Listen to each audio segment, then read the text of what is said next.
There's an old saying that the price of freedom is eternal vigilance, and there is some considerable truth to the axiom.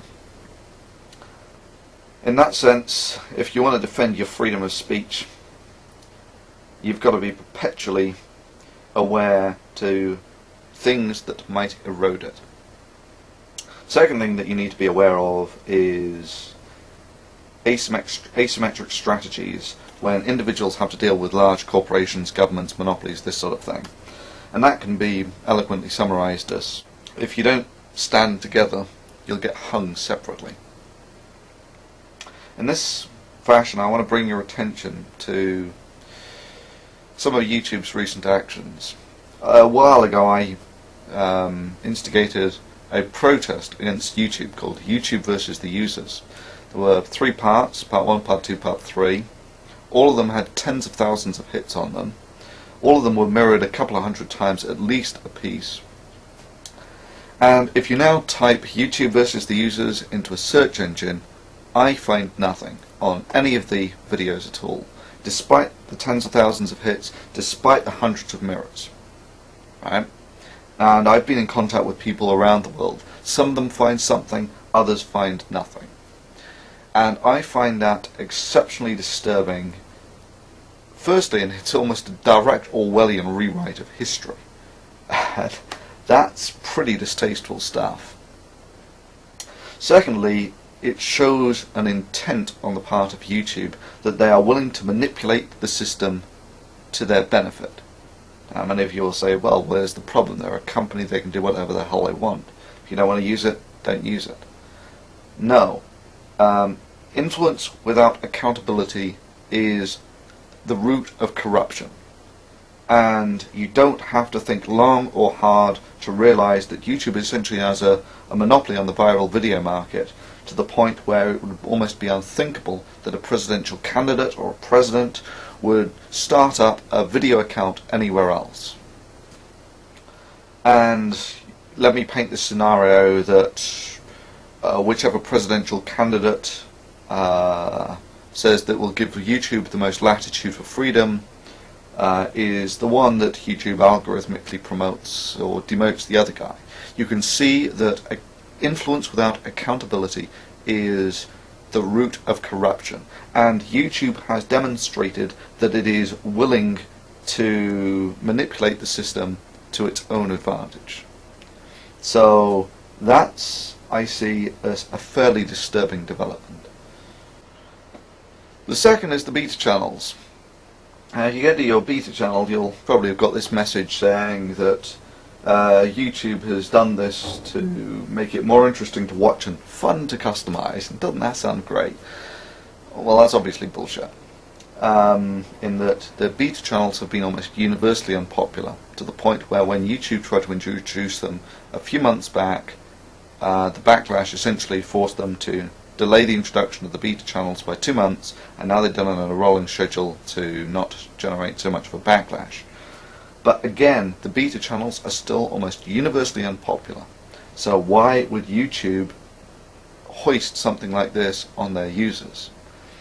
And in interpreting YouTube's actions, I make the assumptions that they've got a lot of smart people working for them.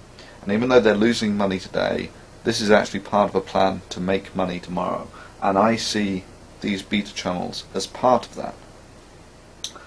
Now, if you actually compare the old style channels to the new ones, the main difference you'll find is on the old style channels there was only one video you could watch on the channel page. Everything else took you away from the channel page, where you go into this sort of video, almost random distribution of videos that you can go to.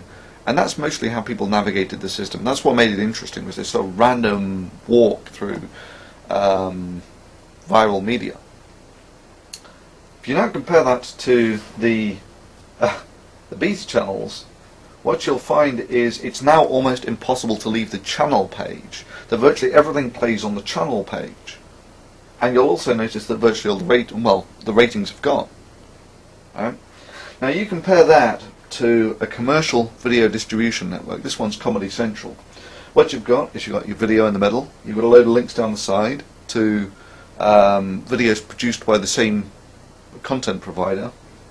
And you'll also notice that this is similar as well, that if you want to post a comment on this, you actually have to click on a link, which is verbatim what you have on the YouTube beta channels.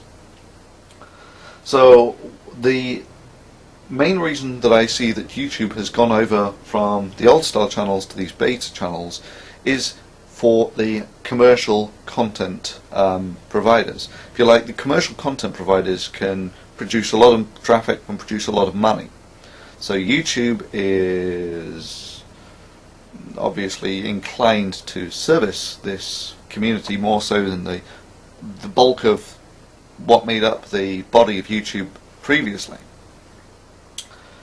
And obviously ratings in this sense don't really serve any benefit to commercial content providers, in that if they're actually putting out junk, they want people to watch it. They don't want people to actually see the star rating and know that it's junk and not watch it from there. They want people to watch it irrespective of whether it's junk or not. So this is the main reason that I think that YouTube has gone over to the beta channels, is it's turned what was a system where you essentially navigated randomly through the bulk, through media that was produced by the bulk of the people, YouTube, yeah? It was media produced by the people, and randomly navigating through that, it's now morphed into what is essentially a commercial video distribution network designed for people watching videos by a relatively small amount of people who produce commercial content. And in that sense, it's more a clone of the Comedy Central homepage.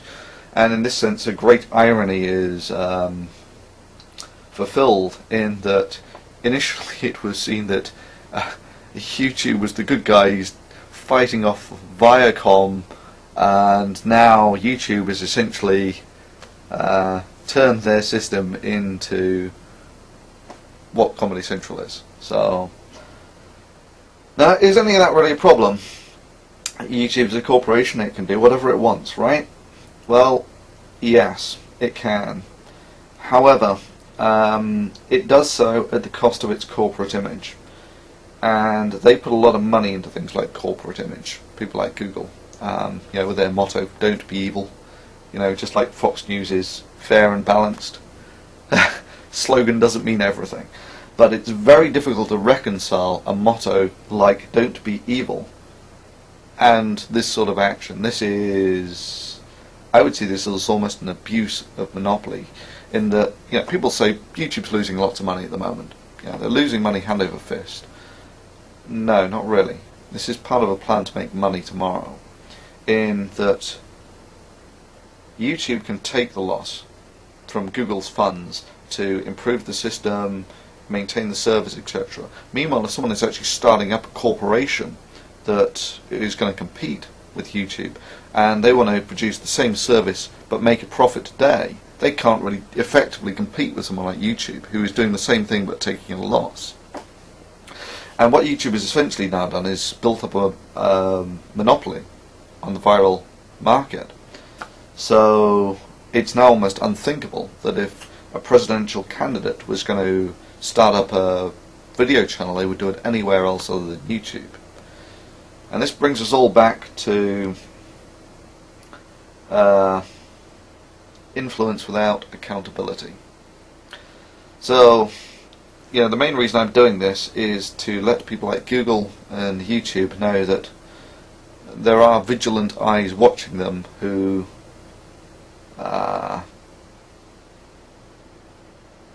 recognize the virtues of free speech in our society and what you have to do to defend it.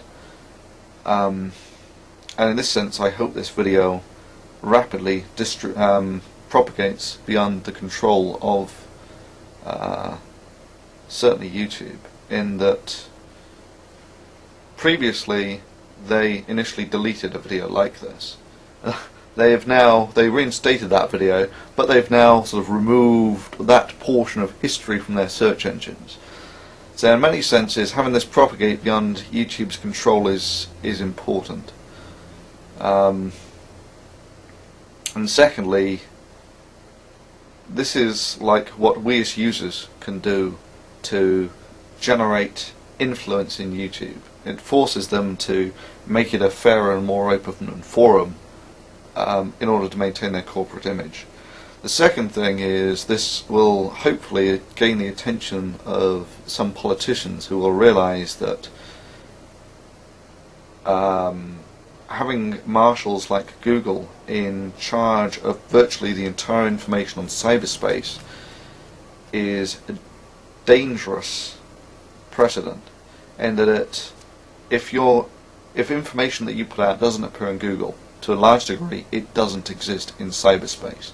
So there is a huge amount of influence that Google can have on things, and you're left with the problem of who watches the watchman. There needs to be some accountability there.